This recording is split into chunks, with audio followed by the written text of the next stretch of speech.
Well, hello, my little Bumbabees, and welcome back to the Bumba.cast. That's right, it's me, your girl, Teresa Bumbaco, here on today's 50th episode of the Pop Culture News. Can you believe it?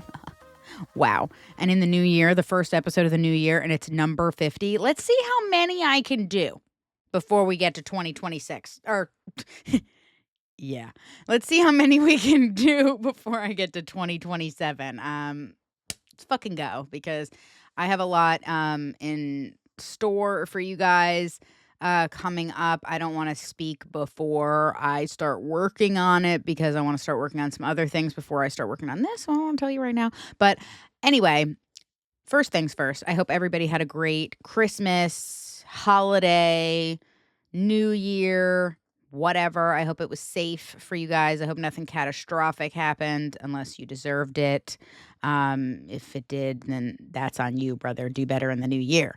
But anyway, so I would have had like some kind of 2025 like year-end recap for you guys from Buzzsprout to see like where I was listened to this year as opposed to 2024 and whatnot. And I mean, I can kind of see it myself going through it, but I can't really like compare and contrast until they send me the thing, and they haven't yet. And so whatever. This is why I'm switching to Acast, so I can have better sponsorship and brand deals and visibility as far as audio podcast platforms go. So yes, that is on the table here. So like I said, I hope everybody had a good time. I hope everything was safe. I will go ahead and just say that 2025 was a great year. Other than like, some hiccups, and some shitty things that happened like at the end of the year and Snoop's congestive heart failure diagnosis in August, I think for the most part, Snoop and I had a great year. So I think good things come to those that choose to spend time with their dogs over literally anything else, unless it's like you going somewhere by yourself and then like being disciplined enough to come home at a certain time, come back to your dog. So do with that information what you will. Oh, yeah, don't I have some? Where are my other papers? I didn't even put my other papers in here. When I cut a scene, I'll have to come back, so I'm thinking about it. Where the hell are they? ADHD. Anyway, so like I said, I have about like 7 to 9 like pop culture news topics to talk to you guys about today. There's a couple things that I just wanted to cover in general that I wanted to talk about like in the intro. So first things first, I don't know if there's like any witchy people out there like me that like to do like white witchy stuff. Just like, not like anything like crazy. Like I'm not like, taking dirt and like mixing it with like my blood or like whatever, and then like burying it in the in an orange peel underneath a tree during the third full moon of the year or so. I'm not doing anything like that. Like that's like way too much. Like I'm like, all right, but I do believe in like setting intentions and affirmations and manifestation and just manifesting in general. Like I think a lot of power and a lot of things that happen to us in our life is because of what we will to ourselves. So and especially if you're like tapped into that already, you just have that natural, the universe is already listening to you. The universe is you're already tapped in, and the universe is like, yeah, okay, you want this, I'll give it to you. So anyway, long story short, the winter solstice started like the 21st, something like that. 21st, 22nd. All right, over there. Stop crying. Nothing wrong with you. The 21st, 22nd, something like that of December, the winter solstice began. I didn't know that there was like some kind of like winter solstice kind of intention thing that you could do. I'm a big fan of writing things on paper and burning them. Big fan of that. Always have been. More so for like manifesting or like spells, if you want to call that this, whatever, this, that, whatever I'm trying to say. I've been doing that since like high school, and stuff like that. But, sometimes I just like to do something extra or whatever. And this winter solstice, I read this thing and I saw a bunch of other people doing it. I guess like you're supposed to write 13 intentions for manifesting for the year, for the new year. And starting on whatever night it was, the 21st, 22nd, you can do the math. You burn one each night, but you're supposed to fold the piece of paper. It didn't say which way you got to fold it, whatever. Maybe you want to fold it towards yourself if you really want to get into it like that, but I don't think it's necessary. But fold it toward yourself, whatever you want to fold it like. Throw it in a cup, throw it in a, whatever, wherever you're going to store these little folded pieces of paper for the next 12 days, 13 days. And you pick one out each night, whatever the first one is that you grab. Don't be like, oh, no, I should have grabbed that one. No, just, I shook mine up in my Better Call Saul, coffee thermos every day. And just then, didn't look, just pick the first one out that I grabbed or whatever. And each night you burn it. So there were a couple of nights where I was like, oh, fuck, I forgot. But the thing is I guess as long as you burn it as soon as you realize that you forgot, or you burn it that night or something, you're fine. It's not that the universe is going to strike you down if you fucking forget or something. But the most part I burned every night. And then on the 13th day, which is January 1st, that is the day you open up the 13th piece of paper and you see what the intention or affirmation is. Now, see, I didn't write any of mine down before I wrote them on the paper. I just wrote them on the paper and then I burned them. So I kind of have an idea of probably what I wrote down, but I don't remember any of them verbatim, at all. And then the one that survived, ignore my blue fingernails, they're from my hair. Do you see that? Write the first draft of your first screenplay. So, and the purpose of this is each night that you burn a piece of paper, that's the universe's responsibility for your intention. So whatever got burned and released into the universe, your ancestors, the universe, whatever the hell out there is responsible for trying to make that happen for you, or putting that in your path, if, whatever, that's what's going to happen. And then the 13th one is your responsibility to do. So I thought it was really crazy that out of all the ones that I wrote, the one that I'm the only one that can actually really do, because obviously, maybe the universe can help point me in the direction of which one to write. But at the end of the day, I'm responsible for writing the screenplay. The universe is not going to write it for me. So thought that was cool. So that's happening this year. I've already decided that I'm going to be setting aside a certain time of day from now on that I'm going to be writing. So it's probably going to be more so at night, since I'm trying to work more in the day. So it will be probably 2 hours. Starting off at night, at least, where I'm just writing, just writing whatever the fuck. And I'm going to do that for a few months and we'll see what happens and go from there. So, but yeah, just letting you guys know because it's going down. But also, I wanted to get into this before we get into the pop culture news. I want to talk about this. Speaking of intentions and manifestations and affirmations.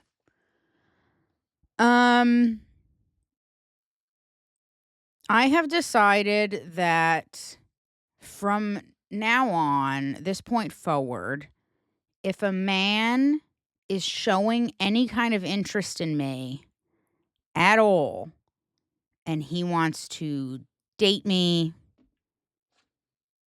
provide for me, take care of me,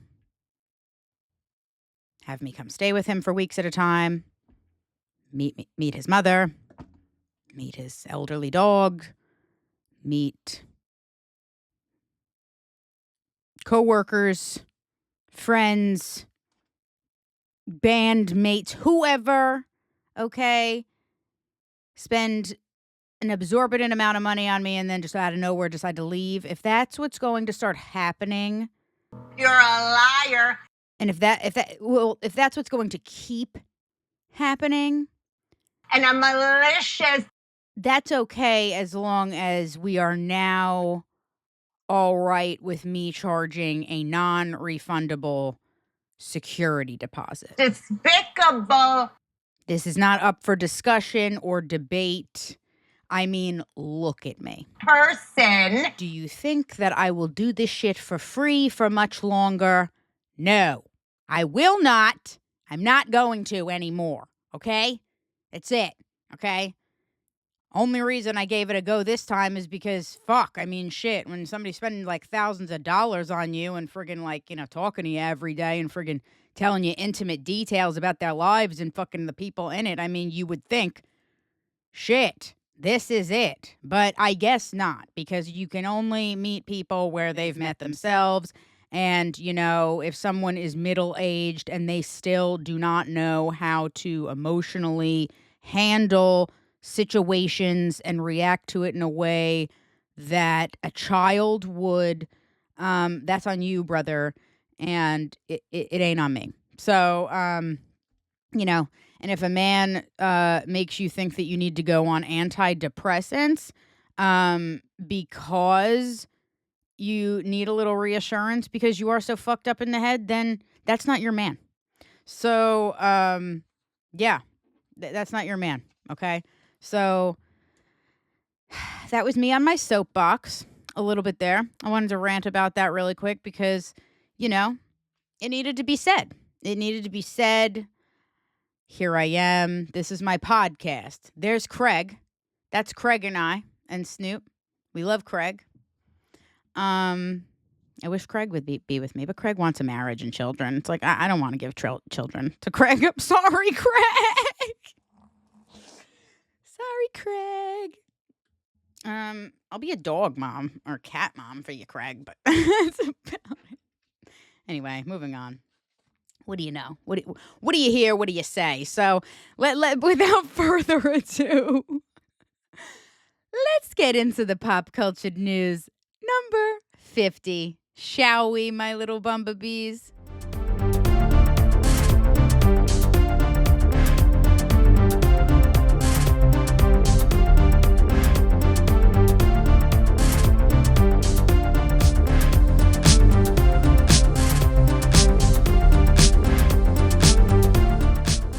All right. First things first. I'm the realist, but really, no. First thing up on the. What's going on here? I gotta wash my hair when I'm done with this because I put like way too much product in it. You know how like when it gets like you can't touch it. I'm all overstimulated, like because of how my hair feels right now. Like, help me, someone, please. Anyway, so first things first. First up on the docket. Can I say first one more fucking time in this intro? Travis Barker, again, talking a lot about Travis Barker lately. I wish it would stop. But Travis Barker, I guess, bought his daughter, Alabama, who's 20 years old, so she's not even of drinking age. He bought her lingerie for Christmas with the assistance of Kourtney Kardashian. Christmas time, the party's on. Am I surprised? No. Am I still disturbed? Yes. I don't give a fuck. I don't give a fuck if you're 30. Bikini bottom. I don't give a fuck if you're 30, 40, 50, fucking 80 years old. Your father has no business buying you your underwear unless you physically are unable to do so. Or like you shit your pants and he's got to go grab you a pair of underwear in the store to get you home. Those are like the only two situations that your father should be buying you underwear. And then you throw that like added layer of like the lingerie on top of that. Get the fuck back in your fucking hole now! This is why Mark Hoppus got cancer. I'm sorry. I had to. Been watching a lot of Tim Dillon lately. I'm just going off the fucking rails here. Anyway, let's read this article from today.com because, I mean, like, it was the only one that was, like, kind of saying something that wasn't, like, totally fucking, like, fake and gay in defense. Anyway, so Alabama Barker recently shared a lengthy social media video featuring all the presents she received for the holidays, including the ones her father, Travis Barker, purchased for her. So my dad went a little crazy at Agent Provocateur. I'll put the video in here. Put the little clip in here. We'll watch it together. Okay. It's you know what? Let's play it now. Okay, so my dad went a little crazy at Agent Provocateur. Courtney picked out most of it, and then the girl knows me there, so she like gave recommendations of what I liked. I got this like really cute one. How cute is that? This really pretty one, like this is gorgeous. And then I also got like this black one, but it has like these little hip pads. It's cute. The rest is bras and underwear besides these. So I also got this really pretty corset. It's like very showgirl vibes, very tea, very Vegas, very Miami. Yeah. So if my father rolled up on Christmas, and had corsets and like bras and underwear for me, I would think that this was it. Like the brain aneurysm has exploded. This is what's going on. He's completely fucking gone. Like just gone. Like gone. Understand, yeah, this is a man that's obviously married into the Kardashian family, and like, his ex-wife is like low-key kind of like this as well. So like obviously Alabama Barker's gonna be like a little hoe. Like it's just life. But I think we should probably not normalize fathers buying their daughters lingerie regardless of what the family dynamic is that he has chosen to marry into. This was not somebody that like raised this little girl. If I was Shanna Mokler, I would be like, what are you doing buying our daughter lingerie? That's fucking creepy. I would be so weirded the fuck out. And, like, these people are not weirded out. They're like, this is normal. This is fine. And there was even, like, a family physician in this article that was, like, low-key defending it, too. So I'm not even going to fucking say anything. It's like, well, it's what they do in their family. So that's, like, the normal dynamic to them to be, running around half fucking naked. Okay? We shouldn't normalize this ever. That's why we got to where we are, okay? That's why we got to where we are. That's why Trump is in office, because everybody's been running around half fucking naked or just completely naked for so long that you've pushed people on the left and that were like in the middle, that were like, I don't really care one way or another, over on the fucking right. And they don't give a shit anymore. They're like, you know what? I'm over it. Like now I'm conservative because you people can't keep your fucking clothes on. I mean, like this is life. This is life. And everybody's got a fucking OnlyFans account. And then they've got fucking children that they're just like throwing into fucking like, leotards and shit like that. And exploiting them sexually as well. And, the cycle goes on, man. The cycle goes on.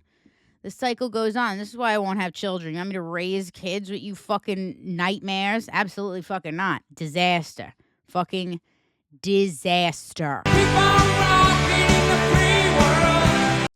Next up on the docket, we're going to be talking about Tom Brady and ALIX Earle. Now, this kind of excites me a little bit, stimulates me a little bit, because Tom Brady, other than the fact that, he's like low-key a big piece of shit because, he got Bridget Moynihan pregnant years ago and then like dipped out when the baby was about to be born and ran off with Giselle and got married to her and like had 3 kids there or whatever. Like, other than that, and then him basically telling Giselle, like, I don't give a shit that I told you I was going to retire and told the world I was going to retire. I'm going to keep doing the football. And she divorced his ass and then went off and had another baby. And he started posting like low-key like suicidal like ad songs on his Instagram like afterward. Dude was in a dark fucking place. So anyway, I don't really have anything against him other than him just being like a full-blown fuckboy, but like also what do we expect from like the golden boy of the NFL like quarterback history? Not much. So This I kind of like because I like Alex Earle. I like that she's, out here with the status, man. I mean, like, literally, this girl is an icon, a legend, the moment. She got famous on fucking TikTok and then blew the fuck up and now has been on Dancing with the Stars, and now she's partying with like Kaylee Teller and like Nina Dobrev, like on fucking St. Bart's, like on for fucking New Year's Eve. Like it's crazy. So, getting brand deals, being in Super Bowl commercials, like it's crazy. Anyway, so Alex and Tom Brady were both partying on St. Bart's, like, whatever what is it, like a French like luxury island location. What do I know? So Caribbean or something like that. Anyway, so they're both over there hanging out, whatever. The internet has been in a flurry, and so have I, because Alex and Tom were seen at Martin Garrix's New Year's Eve set, getting very cozy and cuddly and close together, and started circulating rumors of, like, are they hooking up? But then also, like, I think it's so funny because I'm not sure if that's what's going on here. I don't know. Like, this could very well be like PR. This could be like a power move for like Alex.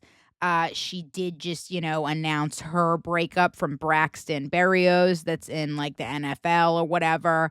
They dated for like 2 years. They just broke up like last month, and she's out and about living her best life, So I don't know if this is just like a rebound for her, if this is serious, if there's like a real connection going on, if it's PR.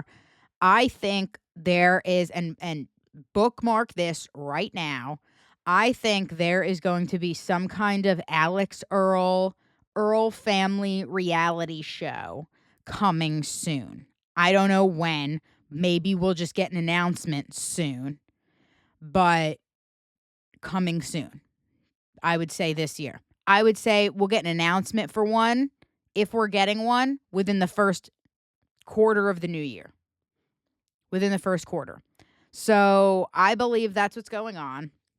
I've been saying for months that I think the Earle family needs a reality show. I really like them. I think they're cool. I think they're just like kind, genuine people from New Jersey, and they will bring another culture of representation to New Jersey as well. Like, this is the other side of New Jersey. Like, this is how like big money lives. This isn't how like a certain select people from like upstate New York and around like party at the Jersey Shore during the summer. No shade. Jersey Shore is the greatest reality TV show of all time, and I will die on that hill, and I love every single one of them with every piece of my being and soul. Okay? But I'm just saying, Jersey could benefit from something like this. So anyway, but moving on. So I'll play the video clips of Alex and Tom Brady hanging out and doing their thing. But I have another theory about this as well, because there's like a certain perspective like in this video where like Alex is rubbing Tom's back, and it almost looks like he's standing there like kind of awkwardly, like not really into her touching him, but not really against it either. It didn't look like they were like vibing too hard in the moment, but it also kind of read like she was kind of trying to help him because he looked like and this is just my thought. I have no reason to believe this other than like I've seen it. I've witnessed it, festivals, Coachella, shows, bars, whatever, over the years, especially near like EDM music. It seemed like maybe she was like trying to calm him down from a moment where he may have been peaking on like Molly or something like that. Like that's what it read to me. It read to me like Tom Brady was peaking on Molly and Alex gave him the Molly, or Alex was doing the Molly with him and was like, it's okay, it'll be over soon and you'll be fine. Like, like that's what it fucking read to me. So like, I don't know. Is that what happened? We'll see. We'll never see. I don't know what I'm talking about. But I think that's maybe a part of it. Tom Brady definitely seems like he is just like not doing well. Since Giselle and the boyfriend got married and had the baby and all this stuff. So he's weird right now. He's in a weird place. And he's also like posting like cryptic like Instagram stories. And I guess like after per this article that I pulled, I think it was from People, after the not paparazzi, but after People on St. Bart's like posted those videos of Alex and Tom on New Year's Eve and, over the time that Alex and Tom were in St. Bart's or whatever, there were... And now for the number one song in Bikini Bottom, Electric Zoo. Oh, anyway, yeah. There were a couple times where Tom posted like cryptic Instagram stories. So like after he hung out with her in St. Bart's, okay, so he went on Instagram again on Thursday, January 1st, and put a scenic shot of a luxury pool, like I guess it's his pool, surrounded by palm trees as the sun peeks out in the background. And he put the caption with the words over the image, "Home Sweet Home," with a red heart emoji. And then he added the Zach Bryan Pink Skies song as background music. Yep. And then he also documented him on a golfing excursion on the bright sunny day. And then also I just saw today that he was actually out golfing with Leonardo DiCaprio and Vittoria Soretti, who's Leo's girlfriend. They've been dating for a while, those two, and she's like 26 or 27 now. So I don't know. She could be endgame. I mean, shit. Like this might be it for Leo. I don't know. Yeah, but it's funny. I think he's like, what do you do when you date somebody that young? I mean, she's 25. Like, he's like talking to Leo about it. That's what I would imagine anyway. I have no idea to believe that other than the obvious. So whatever. Yeah, but he's like posting all these like happy things now. He also shared a post about beautiful people on his Instagram stories that says people are not beautiful for how they look or speak. They're beautiful for how they love, care, and treat others. And the post read alongside a picture of two monks smiling at each other and holding hands. And he put 3 red heart emojis on it as well, alongside Lil Wayne's "Let It All Work Out" as the background song. So, Alex... Snoop rolling over there. I was like, what is he doing? Alex finna break this man's heart. Like, he thinks that he's like, this is the one, this is the girl, like, because Alex, like, this young, fit, blonde, like, she's like fucking fit, man. Like, I mean, she looks like she's got like 0% body fat on her. Like, she's literally body goals. Like, if I could look like somebody, like, just a body, have someone's body, it would be Alex Earle, but like still my height. I don't really want to be much taller. Only time I wish I was taller is at like concerts or something like that, and I'm in a pit or whatever. Literally the only time. Anyway, but yeah, so I think Tom Brady and Alex Earle are going to be seeing some more of each other just for PR purpose.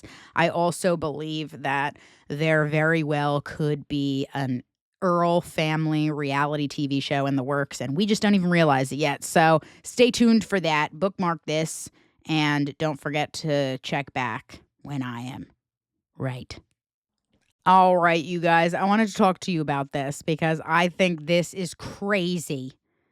And I think it's even crazier that this man said it out loud. Okay? So, Young Gravy. If you don't know who Young Gravy is, he's a rapper. He kind of likes to sample, well, at least he used to. I haven't listened to his like newer stuff in a while just because like I'll get into that in a second. So he is kind of like a rapper, this white rapper that samples like older songs, or at least used to. Like he like sampled like Mr. Sandman in a song and like other things. Like it's really good. And he has like really funny, he's a really good lyricist in the sense of like, damn, like some of the things you listen to him say in the songs and you're like, you think about it after he said it and you're like, oh fuck, that's funny. He's just like witty, very witty. So I don't have anything personally against him. I haven't unfollowed him yet on Instagram. So that's how you know I haven't gotten too sick of him yet. But the reason I have put him on the back burner lately is because I don't know what I personally expected from this man. Nothing about his personality told me that he would do anything other than this. But I still chose to believe this was some kind of persona he was doing, this Young Gravy thing. But I guess that's really who he is, because he has been in this like serious, like long-term relationship with an OnlyFans creator, which is just 2026 terms for porn star. So You better wake up, you nasty! I grieve different. do what you want, make your money. But it is so weird when you're in a relationship. And I'm not asking her to stop doing what she's doing, but I'm just saying, like, I don't know. I feel like that, whatever. It works for them. He's happy. He's like, I think it's kind of hot. You're a fucking freak. You're a fucking freak, Young Gravy. You're a fucking freak. His name is Matthew. Yeah. Are we surprised? No. So let's go on here. So Young Gravy openly admitted in this article from TMZ, it's not really being talked about much places, but he talked to some kind of financial flex TikTok or whatever the hell. I don't know. Must be like some kind of business or brand or whatever the hell it is. Financial flex on TikTok. What is this? What do I need to do here? There we go. Is that better?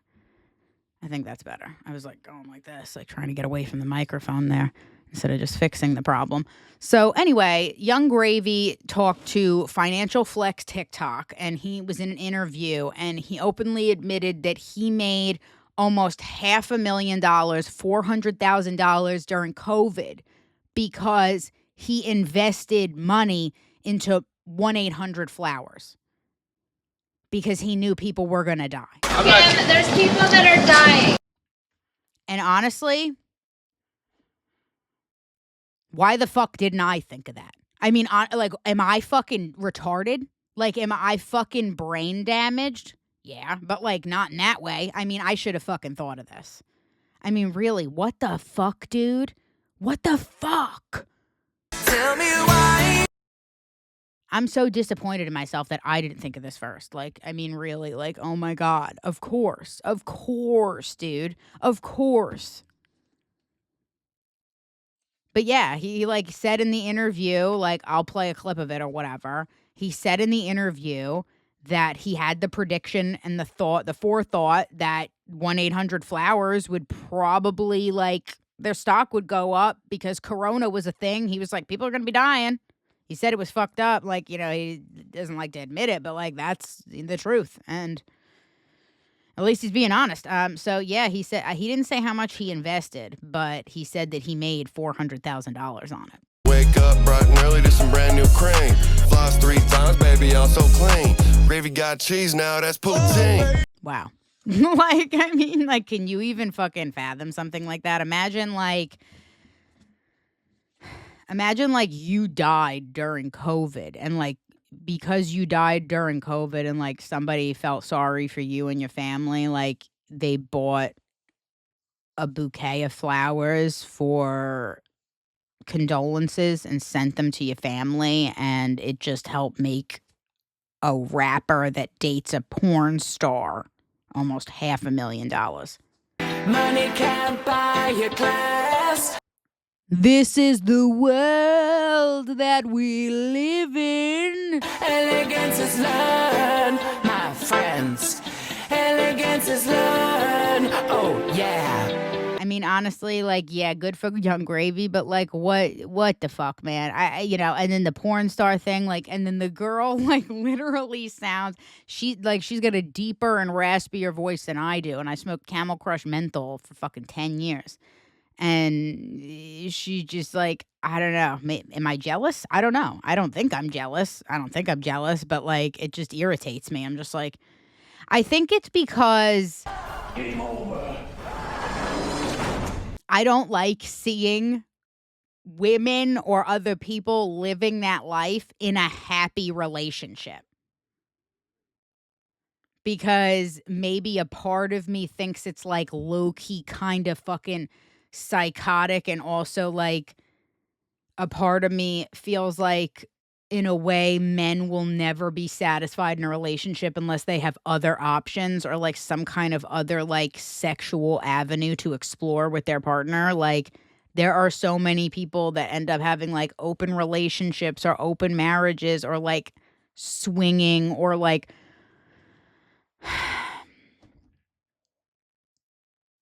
whatever happened to predictability? The milkman, the paperboy, evening TV. Whatever happened? Whatever happened to it, man? Whatever happened? I'm too old for this. My soul is too old for this timeline. So I don't know. If reincarnation's a thing, can they stick me back in like the 50s or something? Thanks. All right. We got to talk about this one. Okay, so I don't really think that there's much into this story. I don't think it's like, I don't think there's any legitimacy to it, to be perfectly honest with you. It just based on the sheer fact alone that the story just doesn't make much. Sorry, I'm trying to readjust my cushion under my ass. Fuck. Okay, there we go. Christ. Anyway. Whatever happened? Okay. So I just don't really believe any legitimacy to the story just because the story itself sounds fucking weird and it just don't make any sense. I'm like, as much as I want to believe Will Smith is like a fucking sexual assailant or deviant or whatever I want him to be to justify the fact that I don't fuck with the man anymore, I don't think this is true. But anyway, so let's get into it. So there's a lawsuit that has been filed by Will Smith's former violinist named Brian King Joseph. The lawsuit is being linked to a complaint of sexual harassment. In this lawsuit that's been filed in Los Angeles County Superior Court, the complaint describes a hotel intrusion in Las Vegas last March that the suit says Brian King Joseph immediately reported to hotel security, police, and the artist's representatives. Days later, after reporting this complaint, a representative for Smith accused Joseph of lying and fired him. Management company associated with Smith, who's 57, is also named as a defendant in the suit. The complaint does not specify damages. Smith's attorney, Alan B. Grodsky, said Mr. Joseph's allegations concerning my client are false, baseless, and reckless. They are categorically denied, and we will use all legal means available to address these claims and to ensure that the truth is brought to light. According to the suit, Joseph began performing with Smith in December of 2024 and joined the artist's tour for his most recent album, Based on a True Story, last year. They began spending time alone together, the complaint states, and Smith allegedly told Joseph that they had a special connection that the artist had with no one else. On or around March 20th, while in Las Vegas for a performance, Joseph said he returned to his hotel room around 11 p.m. to find that someone appeared to have unlawfully entered while he was gone. According to the hotel security, there were no signs of forced entry, and only people who were part of Smith's management team had access to the room while he was gone. Among the items Joseph said, listen to this. Among the items Joseph said he found were wipes, a beer bottle, an earring, a red backpack, HIV. What is that? Hello? HIV med. Is that a hair? Someone help. Is that hair?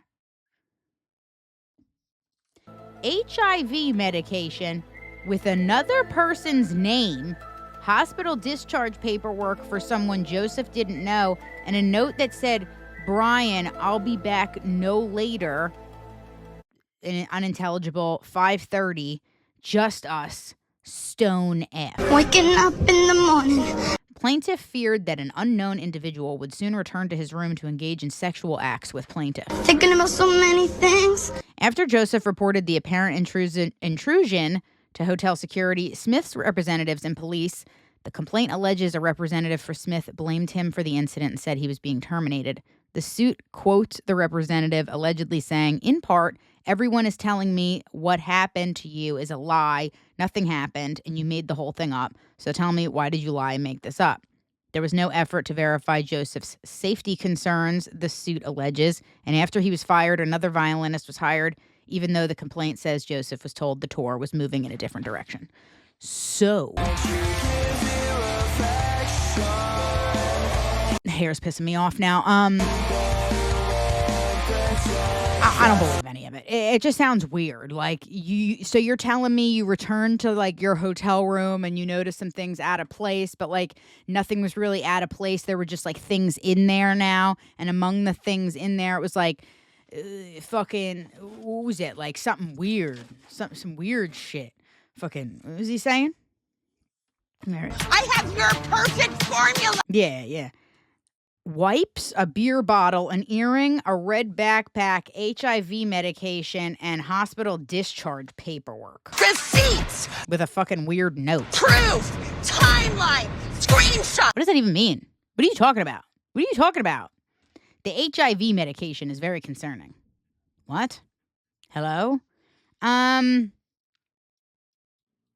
I would be scared. I'd be scared that, like, fucking Diddy was in there or something. I'd be like, what the fuck is this shit? I see you. We good. Okay. We good. I'd be out of there so fast. I wouldn't be calling no hotel security, asking Will Smith what's going on. I'd just be gone. I'd be gone. Like, any kind of weird, suspicious shit like that I would encounter in Hollywood, I'm just gone. Like, I don't even want to know nothing. I don't want to know nothing about nobody. Nothing about nobody, no how, okay? Understand that. So, no. But I also don't believe this one bit, it just, I don't know. What are you saying happened? You're saying someone came in the room and left a bunch of shit, and that was how you felt that there was some kind of elusive, implied intent to, rape you? When someone, whoever it was that put that shit in your room, returned? The math ain't adding up. You're going to have to do better than that, bro. People are getting desperate out here. I mean, like, shit.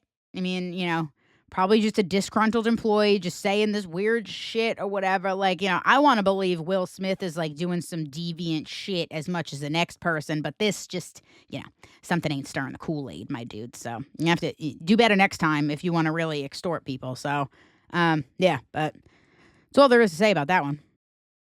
Okay, I have a really fun one for you. It's not really pop culture related. It's just like current event, local news related. So, in Ohio, as it tends to happen, Ohio, Florida, sometimes Alabama, Kentucky, those places, sometimes we get fun stories like this. So there was a McDonald's employee that was recently, oh my God, that's crazy. Sorry, I just saw something about this article I didn't realize when I was going through it before. So an employee at a McDonald's in Ohio was taken to a West Virginia hospital to treat her burn injuries after she reached into the hot grease fryer to retrieve her fallen earbud. Hello, darkness, my old friend. You. I'll tell you how I'm doing. Not well, bitch. I don't want to hear reflex. She didn't she just reached. Did you forget where the fuck you were? Do you not have eyes? Do you see where it fell? My eyes! My eyes! The attention span isn't just hurting the movie industry. Hey. What is this, honey? The attention span problem is giving you fucking burns so severe you have to cross state lines to get them treated. Ooh! Ah, the ghetto! I hope she's all right, but at the same time, This on you, bitch. So let's go on here. A McDonald's employee was rushed to a nearby medical facility after reportedly reaching into a hot fryer full of oil to retrieve a dropped earbud. According to WTRF, the incident occurred around 4 p.m. on Monday, December 29th. Per the report, the unnamed employee at the McDonald's location on Hanover Street in Martins Ferry, Ohio, was hospitalized after she reached into hot grease in an attempt to retrieve her earbud. How many ways can you say this? Officials shared with the outlet that first responders were dispatched to the location after receiving a call about a woman suffering burns to her hand.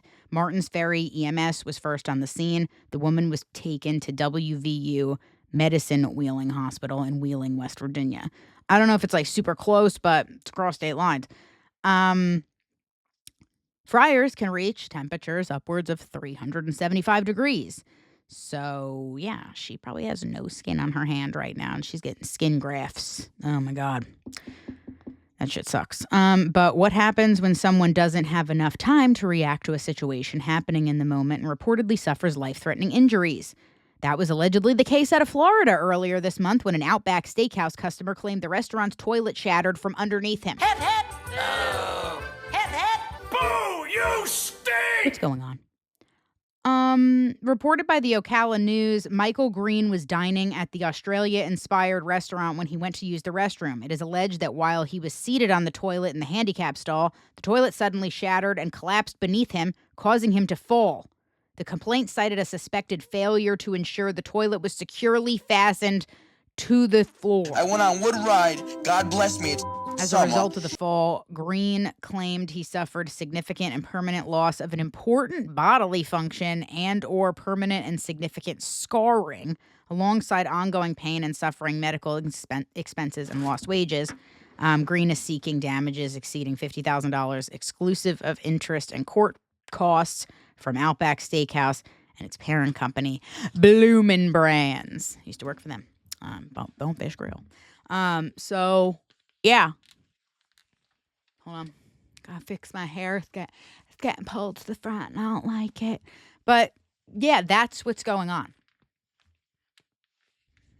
People are forgetting they are at work with their earbuds in, dropping them into fryers, and frying their fucking skins off. And that's why I fight for you, Albuquerque. Better call Saul. I pulled my hair, now my eye is watering. But yeah, you know, I mean, play stupid games, win stupid prizes. You know what I'm saying? Like, if you want to be that out of touch of what's going on around you, having the fucking survival instinct of a fart, okay? Yeah, that's what's going to happen. Sometimes shit like this is going to happen. All we can hope for going forward is that she heals, she recovers, and going forward, she pays more attention to where the fuck she is on any given day. Because, girl, you in danger, girl.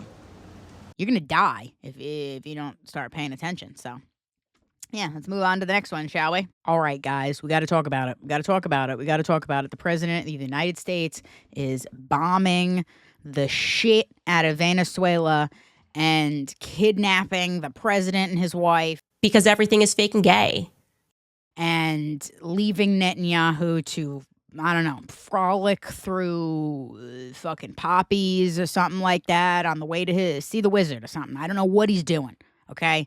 But he's out here doing crazy shit. So I got this article from Al Jazeera. So let's see what Al Jazeera is writing about America, shall we? So Al Jazeera writes that the world is reacting to the U.S. bombing of Venezuela and the capture of President Nicolas. It's probably Nicolas Maduro. Donald Trump says the U.S. has carried out a large-scale strike against Venezuela and captured its president. In a post on Truth Social, Trump claimed Maduro and his wife had been captured and flown out of the country following the operation, which the U.S. leader said was conducted in conjunction with U.S. law enforcement. Yes.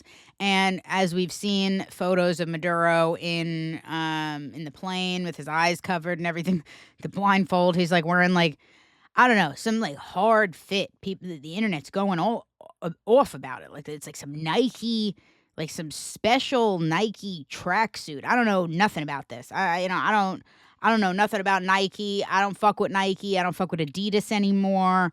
So I don't know anything about that. Apparently it's like some kind of fucking specific suit and people are going crazy and, talking about it. So, but the fit does go hard. I'm not going to lie. In a statement shortly after the U.S. bombings, Maduro's government accused Washington of an extremely serious military aggression. Venezuela rejects, repudiates, and denounces before the international community the extremely serious military aggression perpetuated by the current government of the United States of America against Venezuelan territory and people. If you would like to know what some countries are saying about this, because there were several men that, because my posts about this were going pretty viral, getting a lot of views, a lot of engagement and everything like that, starts getting pushed out to people that, undesirables, I like to call them. So there were a lot of men that don't pay attention to the world around them, have these OnlyFans subscriptions, jerk it all day, and then wonder why that they're incels, okay? So men like this find their way to my page quite often. And a few of them found their way to my page when I posted about this, saying that, can't believe we're going to have World War III. Because that's a very real possibility. This isn't like, it's the World War III is coming. This is no. This is like Calling it real. This isn't melodrama. This isn't like, oh, I bet we see Scully and Mulder. how will we go on? No, that's not what this is. Okay, so these are some of the statements that I will provide to support my statement on World War III coming. So those men can bend over and I will show them where I will shove my foot. Okay, so here we go. Colombia. Colombian President Gustavo Petro wrote in a series of statements posted on the social media platform X, formerly known as Twitter, alerting the whole world that they have attacked Venezuela. The Republic of Colombia reiterates its conviction that peace, respect for international law, and the protection of life and human dignity must prevail over any form of armed confrontation. In a separate post, he said Colombia rejects the aggression against the sovereignty of Venezuela and of Latin America. He later announced the deployment of military forces to the Venezuelan border. This is Colombia. Okay. Cuba. President Miguel Diaz-Canel issued a sharply worded message on social media stating that what Washington carried out was a criminal attack against Venezuela, calling for an urgent international response. In a post on X, he said Cuba's so-called zone of peace was being brutally assaulted, describing the U.S. action as state terrorism directed not only at the Venezuelan people, but at our America more broadly. He ended the statement with the revolutionary slogan, "Homeland or death, we shall overcome."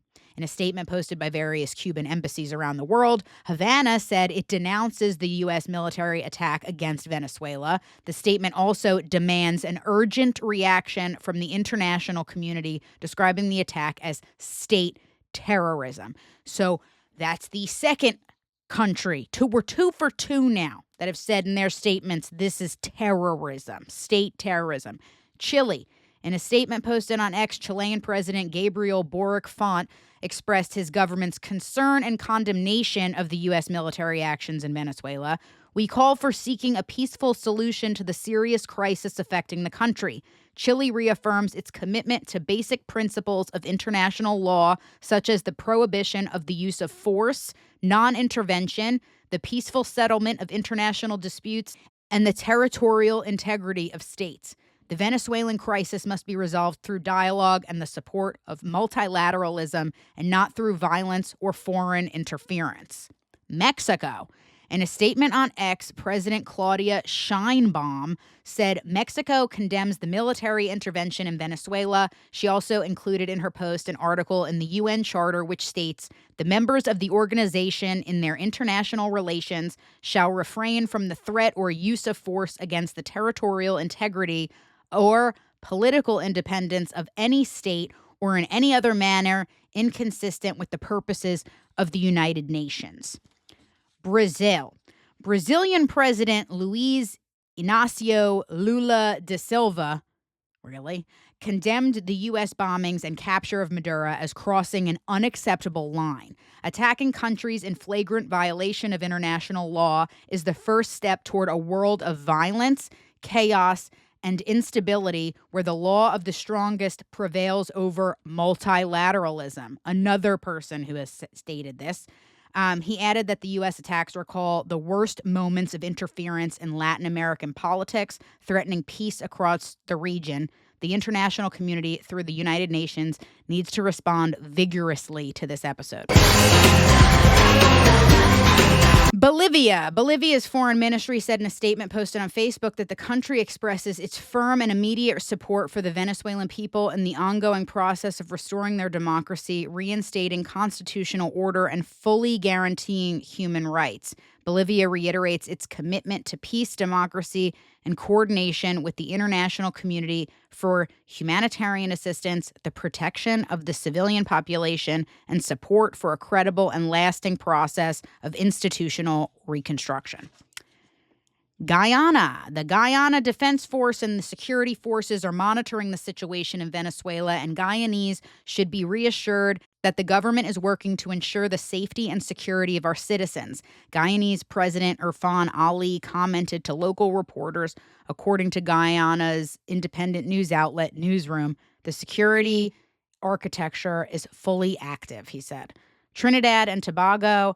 Earlier this morning, Saturday, January 3rd, 2026, the United States commenced military operations within the territory of Venezuela. Trinidad and Tobago is not a participant in any of these ongoing military operations. Trinidad and Tobago continues to maintain peaceful relations with the people of Venezuela. This was Prime Minister Kamla Persad Besesser in a statement. Ecuador President Daniel Noboa Azin called on Venezuelan opposition leaders and the public to reclaim your country. The time is coming for all the narco-chavista criminals. Their structure will finally collapse across the entire continent. To Corina Machado, Edmundo Gonzalez, and the Venezuelan people, it is time to reclaim your country. You have an ally in Ecuador. Uruguay. Uruguay's foreign ministry said the government is following with close attention and serious concerns the events that have been reported from Venezuela in recent hours, including U.S. airstrikes against Venezuelan military installations and civilian infrastructure. Uruguay rejects, as it always has, military intervention by one country in the territory of another and reaffirms the importance of respecting international law and the UN Charter, in particular the basic principle that states must refrain from resorting to the threat or use of force against the territorial integrity or political independence of any state or in any other manner inconsistent with the purposes of the United Nations. Argentina. Argentinian President Javier Milei said in a media interview that this is the collapse of the regime of a dictator that was rigging elections, that in the last election was badly defeated, and despite that, he clinged on to power. That's why I'd say that today's news is excellent news for the free world. Edmundo Gonzalez Urrutia should assume power. He won the elections. He has a term to fulfill. The president-elect is Gonzalez Urrutia, Milei said. But that's not what Trump's doing, right? People are like, oh, Trump's trying to help out the people. And who the hell is X-Files? They voted that man into office to put him in office. Why is Trump saying, we're going to look over Venezuela. We are in control of Venezuela now. We will take care of the Venezuelan people. I don't know why he kind of sounds like he's from Venezuela there, but, you know, are you fucking serious, dude? And let's keep going. Panama. Panama's President Jose Raul Mulino said, respect for the popular shall prevail over hatred and persecution. Venezuela must be free and democratic again. My government reiterates its support for the democratic process and for respecting the legitimate wishes of the Venezuelan people expressed decisively at the ballot box where Mr. Edmundo Gonzalez was elected. Panama will always stand in solidarity with peace and with an orderly and legitimate transition process. China's foreign ministry said Beijing was deeply shocked and strongly condemns the use of force by the U.S. against a sovereign country and the use of force against the president of a country. China firmly opposes such behavior by the U.S., which seriously violates international law, violates Venezuela's sovereignty, and threatens peace and security in Latin America and the Caribbean. We urge the U.S. to abide by international law and the purposes and principles of the UN Charter and stop violating the sovereignty and security of other countries. Iran. In a statement posted on X, Supreme Leader Ayatollah Ali, I'm sorry if I say this wrong, Khamenei. What's important is when one realizes an enemy wants to force something on one government or nation with false claims, they must stand firmly against that enemy. We won't give in to them. With reliance on God and confidence in the people's support, we'll bring the enemy to its knees, he added. In a separate statement, Iran's Ministry of Foreign Affairs said it strongly condemns the American military attack on Venezuela and the flagrant violation of the national sovereignty and territorial integrity of the country. Russia. Moscow is deeply concerned and condemning an act of armed aggression against Venezuela committed by the U.S. The Russian Ministry of Foreign Affairs said in the current situation, it is important to prevent further escalation and to focus on finding a way out of the situation through dialogue. The ministry said Venezuela must be guaranteed the right to determine its own destiny without any destructive military intervention from outside. We reaffirm our solidarity with the Venezuelan people and our support to its leadership policy of defending the country's national interests and sovereignty. The ministry also said it was extremely concerned about the capture of Maduro and his wife, adding that if such actions took place, constitute an unacceptable violation of the sovereignty of an independent state. So far, this is what the UK is saying. British Prime Minister Keir Starmer said his country was not involved in the United States strikes on Venezuela and that he wanted to speak with Trump and find out the full facts of what happened first. I want to establish the facts first. I want to speak to President Trump. I want to speak to allies. I can be absolutely clear that we were not involved, and I always say and believe we should all uphold international law. The European Union said from the High Representative for Foreign Affairs and Security Policy, Kaja Kallas, said that she has spoken with U.S. Secretary of State Marco Rubio and the EU ambassador in Caracas. The EU is closely monitoring the situation in Venezuela. The EU has repeatedly stated that Mr. Maduro lacks legitimacy and has defended a peaceful transition. Under all circumstances, the principles of international law and the UN Charter must be respected. We call for restraint. The safety of EU citizens in the country is our top priority. Spain. Madrid called for de-escalation, moderation, and respect for international law in Venezuela. The Spanish Ministry of Foreign Affairs said in a statement it also offers itself as a negotiator to help find a peaceful solution in Venezuela. Germany said in a statement to the AFP news agency through their foreign ministry, it is monitoring the situation in Venezuela very closely and following the latest reports with great concern. The foreign ministry is in close contact with the embassy in Caracas, and that the government's crisis team was in session and is coordinating closely with our partners. This is from Italy. Prime Minister Giorgia Meloni said that she was closely monitoring the situation in Venezuela, also with an aim of gathering information about our fellow citizens in the country. Meloni added she was in constant contact with Italy's Foreign Minister Antonio Tajani. About 160,000 Italians currently live in Venezuela, most of them with dual citizenship. France Foreign Minister Jean-Noel Barrot said that the U.S. operation in Venezuela undermined international law. The military operation that led to the capture of Nicolas Maduro violates the principle of not resorting to force that underpins international law. France reiterates that no lasting political solution can be imposed from the outside, and only sovereign people themselves can decide their future. Indonesia. Indonesia is monitoring developments in Venezuela to ensure the safety of its citizens. Foreign Ministry spokesperson Yvonne Moangkang said Indonesia also calls on all relevant parties to prioritize peaceful resolution through de-escalation and dialogue while prioritizing the protection of civilians. Indonesia emphasizes the importance of respecting international law and the principles of the UN Charter. And then very lastly, the United States. This is what we are saying other than Trump. In a statement posted on X, U.S. Attorney General Pam Bondi said Maduro and his wife have been indicted in the Southern District of New York. He's actually being held in the same facility as Luigi Mangione right now. So, and that's where Diddy was for a long time before he went to prison at Fort Dix. So, I don't think that we're living in a real world. I think this is all fake, man. So Nicolas Maduro has been charged with narco-terrorism conspiracy, cocaine importation conspiracy, possession of machine guns and destructive devices, and conspiracy to possess machine guns and destructive devices against the United States. They will soon face the full wrath of American justice on American soil in American courts, she said. Meanwhile, Republican Senator Mike Lee said that the U.S. has completed its military action in Venezuela after capturing its leader, Maduro.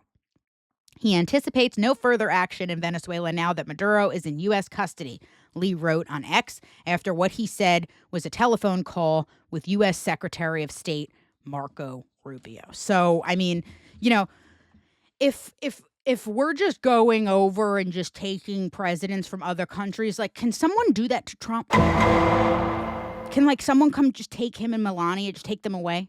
Jesse! I don't know where you want to take them. Just take them away. Just take them away, man. I mean, you can do whatever you want with them. Do whatever you want with them.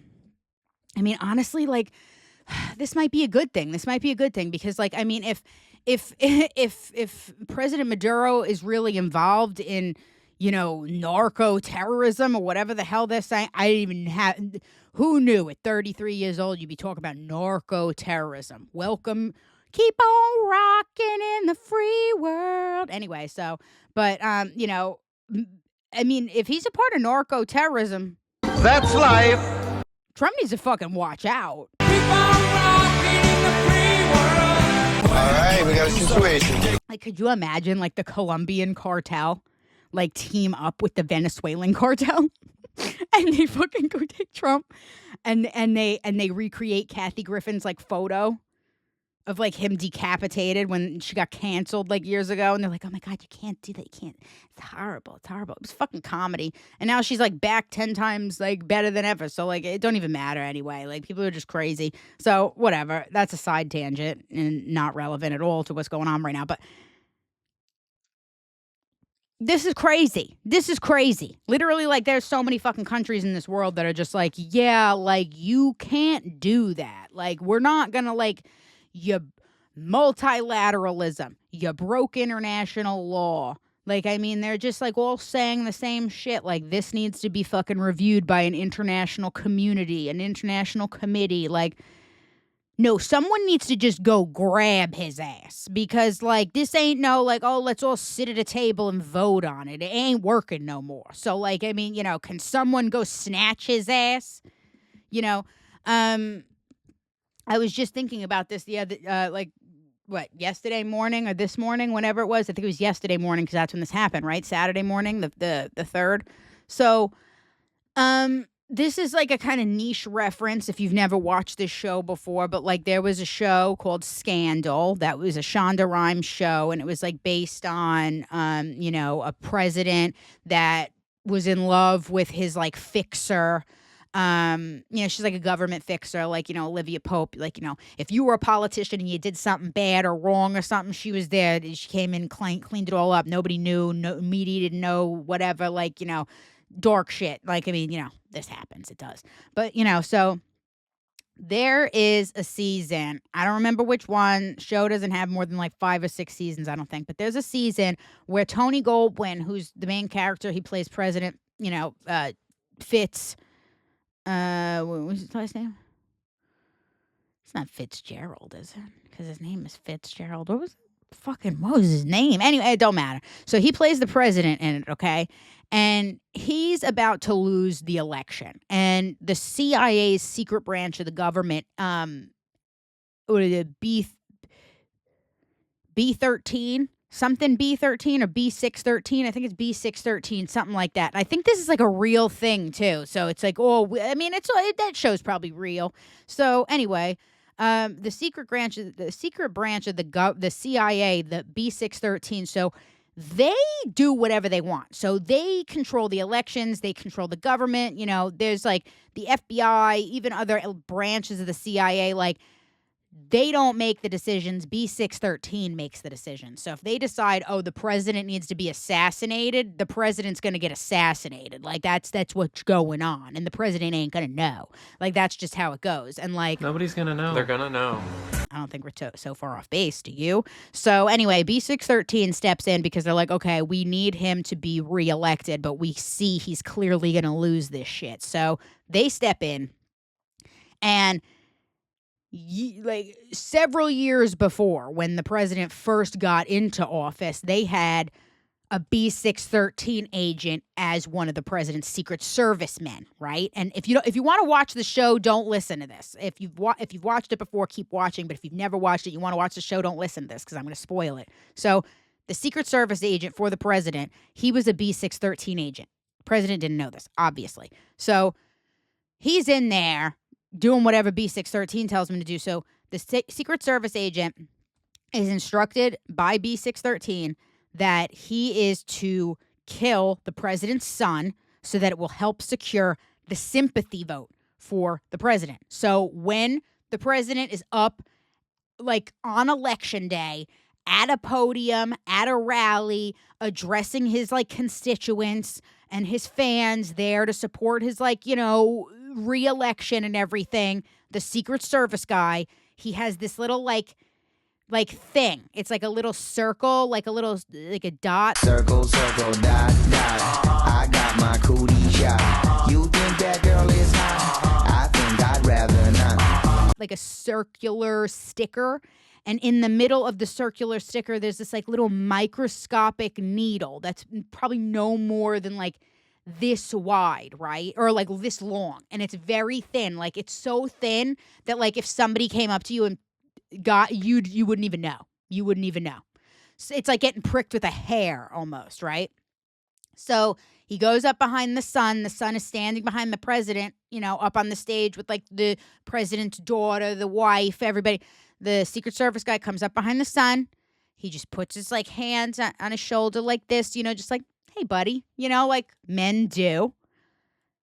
Puts the little needle in the sun.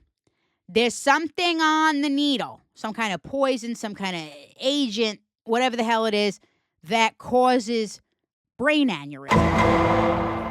So almost immediately, a couple minutes later, not even, the president is addressing the crowd, and the son, nose starts bleeding.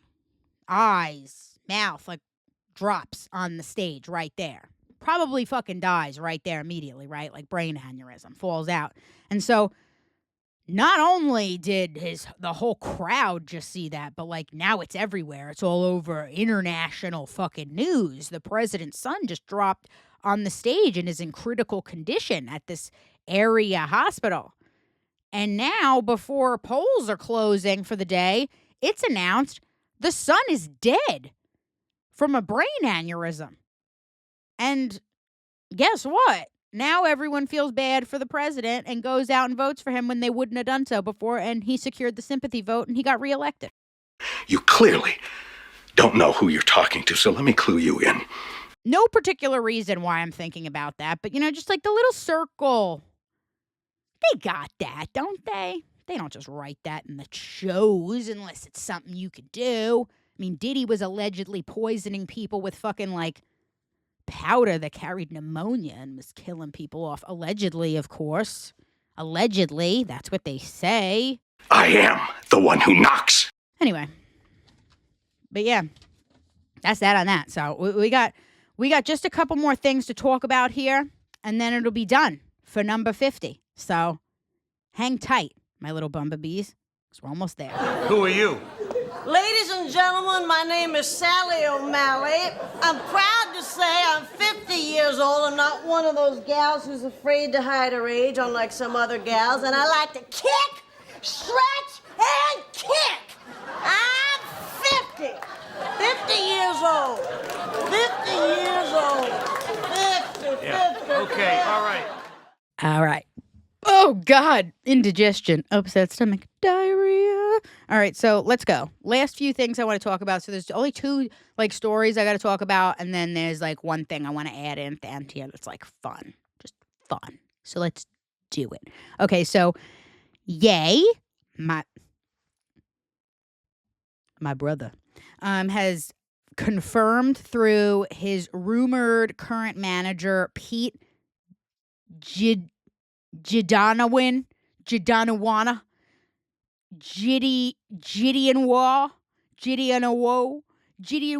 I don't even know his fucking name, but I guess he was the former manager for Juice WRLD before Juice WRLD died, and he's rumored to be currently managing Ye. A DM was shared from Pete through Yeezy Johnny on Twitter X, confirming that Ye does not intend on using any AI on Bully. So let's fucking go, ladies. Are you ready? Are you fucking ready? And I honestly, like, I kind of feel like I need to have, like, the forethought to, like, reach out to Yeezy Supply or, like, Yeezy.com customer service or something and be like, listen, I purchased Bully last year and it never came out. Like, I've got the CD and it never came out. So, like, will I get the CD now if it actually does come out on January 30th? I hope so. But anyway, so he's dropping box sets, vinyls for the album. I think it'll come out. I mean, he usually doesn't, like, start putting stuff like this out unless it's, like, really going to come out. So, like, I'm hopeful, but also at the same time, I don't get my hopes up until I'm, like, holding the album in my hand or it's, like, on my phone and I can listen to it right then and there. But usually when you buy the CD, well, not usually, always. When you buy the CD from Ye, you get the digital copy as well. So, like, even though you only bought the CD, they'll email you when the album drops, and it will be, like, the actual MP3 files for the album. And so you can, like, just download them to your phone and, like, keep them in your phone and everything, but you can still have the CD. It's actually really cool. And, like, he doesn't charge extra for that. I think it's, like, literally like $10 for a CDs. I mean, you can't beat that shit. So anyway, yeah, I hope that he releases it. I'm pretty pumped. He released a fucking screenshot. There was a 10-track listing preview for Bully that was released as well. So I'm really fucking pumped for that. Top of the world, baby. Top of the world. Let me see. Where is it? Where is that? Podcast temp files. There it is. Yeah, here we go. Bully track listing. So we got on Bully the track listing here. I'll throw it up on the screen. Side 1, Preacher Man, Beauty and the Beast, Last Breath, White Lines, I Can't Wait, Bully, All the Love. Side 2, this one here, Highs and Lows, Mission Control, Circles, DN, and Losing Your Mind. So I'm really fucking pumped. I hope that it comes out. Like I said, I'm not going to get my hopes up too fucking high because, you know, Ye's a perfectionist. He's one of those, like, artists and stuff like that. Like, if he likes it, if he's in love with it, he'll put it out. And maybe tweak it here and there when he re-listens to it or something after it comes out. But, like, unless he's, like, fully in love with the project, he's not going to just, like, put it out. He's not that person. Like, he has to really love something to put it out. So I appreciate that with Ye. As always, love him. He's the best. He's the GOAT. And that's that on that.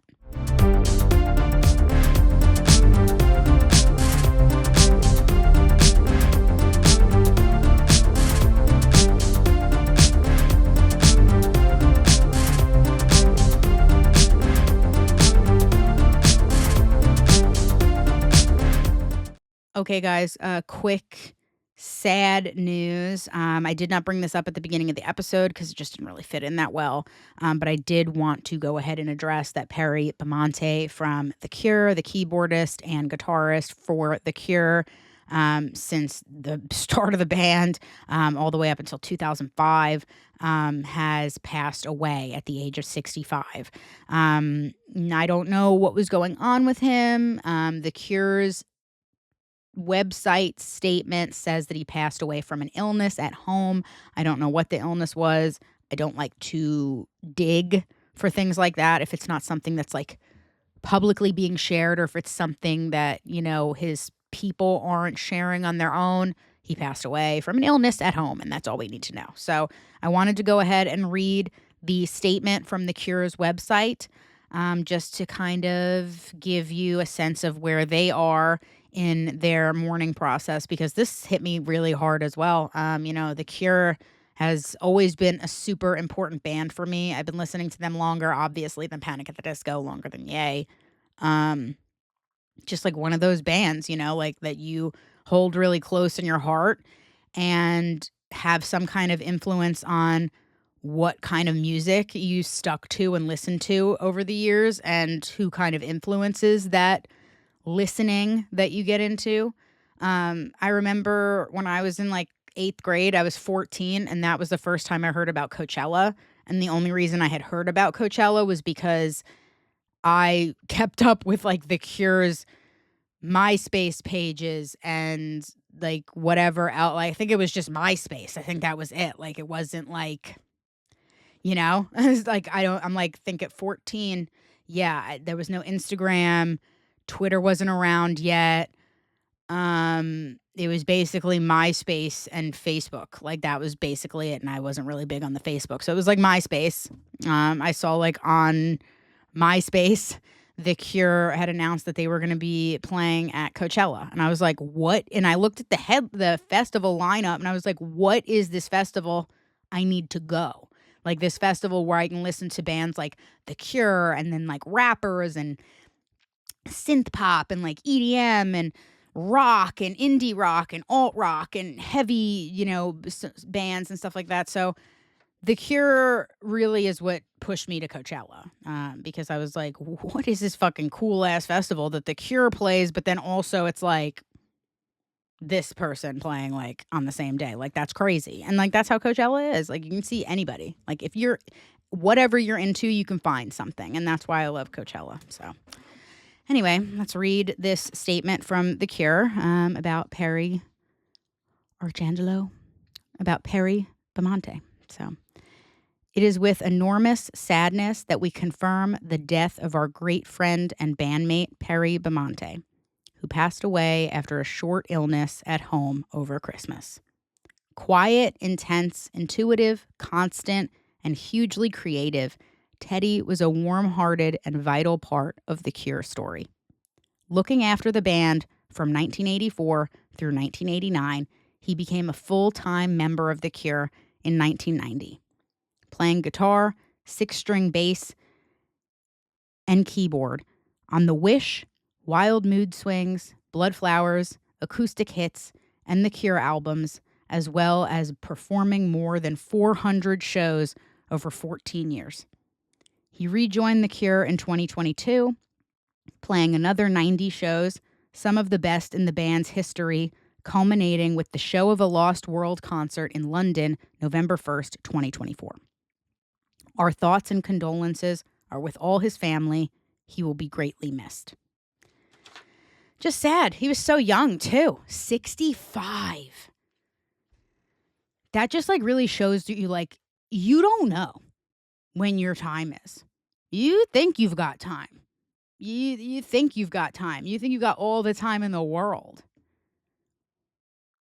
You don't. You don't. You don't. And I think that's what makes it like so sad, because it's like, what the fuck? It's even harder when it's people that you didn't think you'd have to be saying goodbye to for a long time. You know? I'm like, oh, he's got 30 years. At least 20. But no. So rest in peace, Perry. Thank you for all the good music and a fucking class Italian act, I'll tell you what. Dressed up to the eyes, it's a wonderful surprise to see your shoes and your spirit rise. All right, my little Bumbabees, this is it. I know you were like, didn't she say 2 things? Yes, 2 things. So this is it, though. I'm going to give it to you in the last act outro. So 2026, we need to know what the ins and outs are, okay? So let me give it to you, okay? Here are the ins of 2026, according to the Bumba.cast. In number 1, poise and rationality, privacy, writing, doing it yourself, choosing time with your dog over literally anything else. When something makes you laugh, write it down. When something makes you cry, write it down. Positive reinforcement, emotional maturity, blocking strangers online, following your first gut instincts. Fool me once, yay. Tim Dillon, Candace Owens. Not paying income taxes, independent journalism and reporting, independent filmmaking, passion, creation without AI, and then not claiming that you made it yourself or were inspired and gave a prompt to an artificial intelligent fucking robot that gave you an image. That's not art. It is not.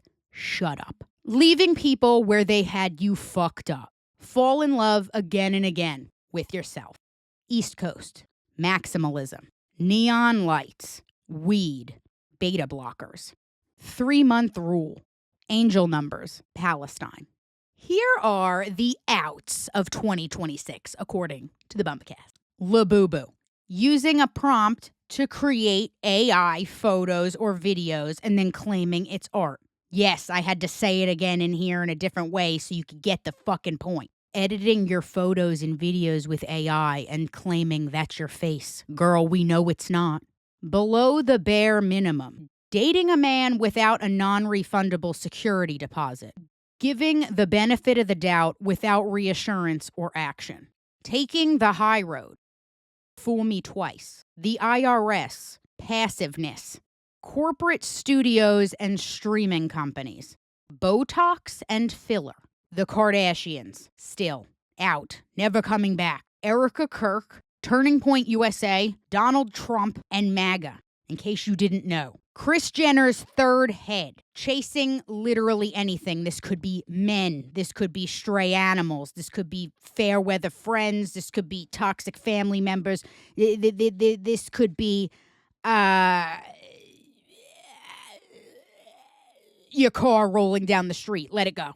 West Coast, politics, minimalism and beige, antidepressants, Israel.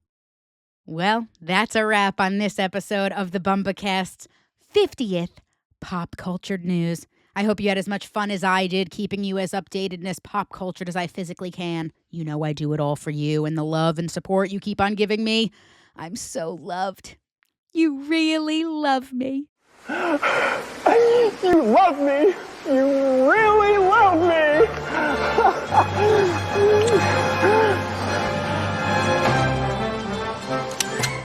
I'm so grateful. Keep on spreading the good word and don't forget to turn on those automatic downloads wherever you get your podcasts. And if you're not following me on social media, what's your damage? That's at Bumba.cast for Instagram, Threads, and TikTok, as well as right here on YouTube if you're watching at the Bumba.cast pod, as well as Patreon for all Hollywood true crimes. So, until next time, I'll see you soon, my little Bumbabees.